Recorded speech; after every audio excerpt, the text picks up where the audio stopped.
Dyno-Mite Dan is one of the more obscure and quirky figures in DC Comics history, a character who emerged during the Bronze Age of comics, a time when DC was experimenting with new types of heroes, social themes, and offbeat ideas. Introduced as a sidekick to an already unconventional crime fighter, Dyno-Mite Dan's presence reflected the era's willingness to embrace diversity, humor, and street-level heroics while still delivering the colorful action that defined the superhero genre. Dyno-Mite Dan first appeared in Super Team Family No. 1, 1975, alongside the vigilante known as the Creeper and the groundbreaking African-American hero Black Lightning. However, his most notable role came in connection with the Freedom Fighters and, more directly, with the African-American martial arts hero known as the Human Dynamite, aka TNT. While some sources list him as Dyno-Mite Dan, others simply call him Dan, his civilian identity being Daniel Dan Dunbar. The character was intended as a modernized version of Golden Age sidekick Dan the Dynamite, who originally appeared in the 1940s alongside the hero TNT.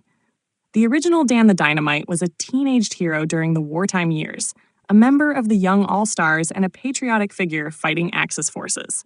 In the 1970s revival, DC reimagined the role for a more urban and socially aware setting, renaming him Dyno-Mite Dan in some stories to better reflect the pop culture slang and energetic style of the time.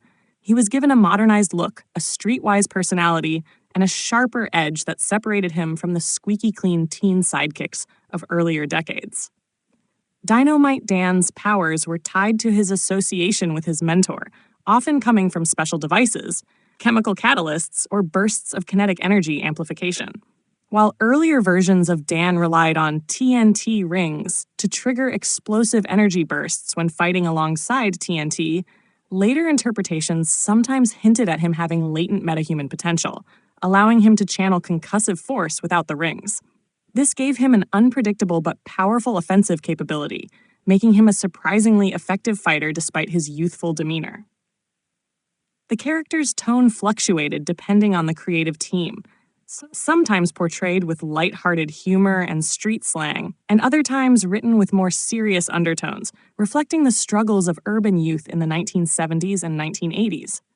He was often caught between the world of costumed heroics and the reality of the neighborhood streets, which gave him a grounded authenticity that set him apart from many other sidekicks of the era.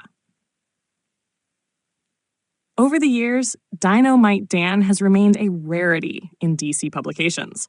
His sporadic appearances, often tied to nostalgia for Golden Age heroes or retro team reunions, have kept him from being a household name.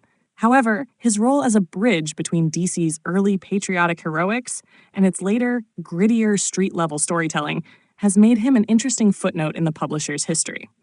In modern continuity, Dan has appeared in flashback sequences and alternate universe stories, sometimes reverting to his original Dan the Dynamite identity, other times maintaining his funkier Dyno-Mite Dan persona.